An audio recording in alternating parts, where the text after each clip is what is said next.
খাসির মাংস রান্না করতে গেলে অনেকেরই ম্যাক্সিমাম যে প্রবলেমটা ফেস করতে হয় সেটা হচ্ছে মাংস রান্নার পরে একটা বাজে স্মেল থেকে যায়। আজকে আমি এমন কিছু টিপস সহ খাসির মাংস ভুনা করার একটি পারফেক্ট রেসিপি আপনার সাথে শেয়ার করব, যে রান্না খাওয়ার পরে সবাই আপনার প্রশংসা করবে।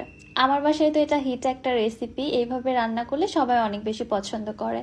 আসসালামু আলাইকুম everyone, welcome back to my channel. সামনে যেহেতু কোরবানির ঈদও চলে আসছে, প্রত্যেকটি ঘরে কম বেশি খাসির মাংস রান্না করা হবে।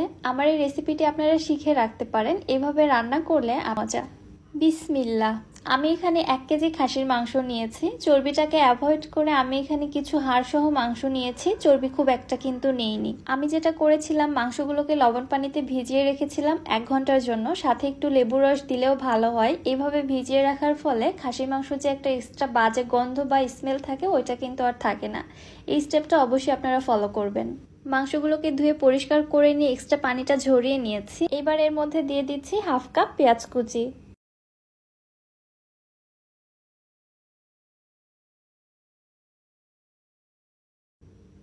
দিয়ে দিচ্ছি 2 টেবিল চামচ আদা বাটা, 1.5 টেবিল চামচ রসুন বাটা।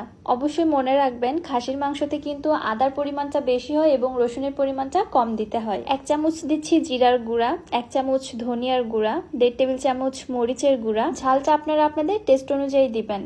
1 চামচ দিয়ে দিচ্ছি হলুদের গুঁড়া, 1 চামচের একটু কম দিয়ে দিচ্ছি লবণ। যেহেতু আমি মাংসগুলোকে লবণ পানিতে ভিজিয়ে রেখেছিলাম, মাংস কিন্তু কিছুটা লবণ টেনে নিয়েছে, এজন্য লবণটা অবশ্যই বুঝে দিতে হবে। সবশেষে দিচ্ছি 1/4 কাপ সয়াবিন তেল। এবারে সবকিছু একসঙ্গে খুব ভালোভাবে মেখে নিচ্ছি।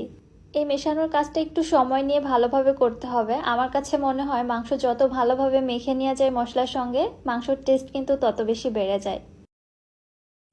আমি সময় নিয়ে মাংসগুলো খুব ভালোভাবে মেখে নিয়েছি। এবার একটি ঢাকনা দিয়ে ঢেকে মাংসগুলোকে আমি রেস্টে রেখে দিব বা ম্যারিনেট হতে রেখে দিব আধা ঘন্টা থেকে 1 ঘন্টা পর্যন্ত। প্রায় 1 ঘন্টা পর চুলায় একটি প্যানে নিয়ে নিচ্ছি 1/2 কাপ সরিষার তেল। এই রান্নাটা সরিষার তেল এবং সয়াবিন তেল মিক্স করে রান্না করার চেষ্টা করবেন, দেখবেন টেস্ট কতটা বেটার আসে। এবার কিছু গরম মশলা দিয়ে দিচ্ছি, দারুচিনি, সাদা এলাচ, লবঙ্গ এবং গোলমরিচ। আপনারা স্ক্রিনে দেখে বুঝে নেবেন আমি গরম মশলা কতটা কি পরিমাণে ব্যবহার করেছি। এবার নেড়ে চেড়ে গরম মশলাগুলো তেলের সঙ্গে হালকা একটু ভেজে নিচ্ছি। এবার দিয়ে দিচ্ছি প্রায় 1/2 কাপের মতো পেঁয়াজ কুচি। এবার তেলের সঙ্গেও পেঁয়াজটাকে খুব ভালোভাবে ভেজে নিচ্ছি। পেঁয়াজটা একদম লালচে করে বা ব্রাউন করে ভাজার কোনো প্রয়োজন নেই। যখন দেখবেন পেঁয়াজটা হালকা একটু নরম সফট হয়ে কালারটা কিছুটা চেঞ্জ হয়েছে, ঠিক এরকম। এ পর্যায়ে আমি ম্যারিনেট করে রাখা মাংসগুলো এখানে দিয়ে দিচ্ছি। খাসির মাংস রান্না করার সময় অবশ্যই চেষ্টা করবেন মাংসটাকে আগে থেকে ম্যারিনেট করে কিছুটা রেস্টে দিতে।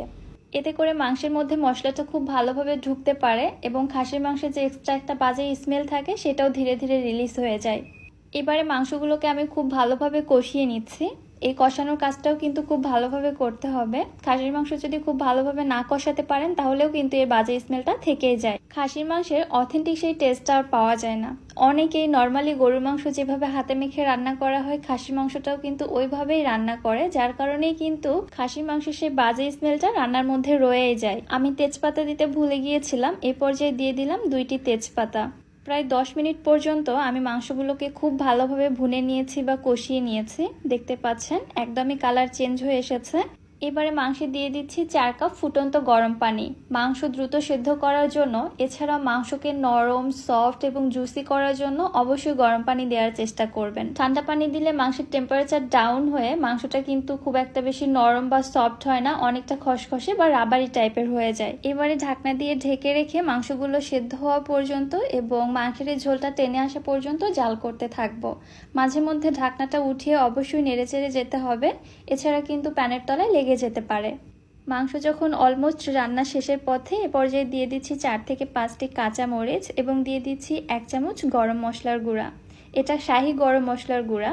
ঘরে কিভাবে শাহি গরম মশলা তৈরি করা যায় এর রেসিপি আমি আমার ইউটিউব চ্যানেল এবং ফেসবুক পেজে অলরেডি শেয়ার করে দিয়েছি, আপনারা চাইলে দেখে নিতে পারেন। লিঙ্কটি আমার ইউটিউবের ডেসক্রিপশন বক্সে দেওয়া থাকবে। আবারও ঢাকনা দিয়ে ঢেকে মাংসটা আরও কিছুক্ষণ রান্না করে নিয়েছি। দেখতেই পাচ্ছেন মাংস থেকে কিন্তু তেল ছাড়তে শুরু করেছে এবং ঝোল বা গ্রেভিটাও অনেকটাই টেনে গিয়েছে। আপনারা যদি আরও বেশি ঝোল বা গ্রেভি রাখতে চান তাহলে আরও কিছু আগ মুহূর্তে চুলা থেকে নামিয়ে নেবেন।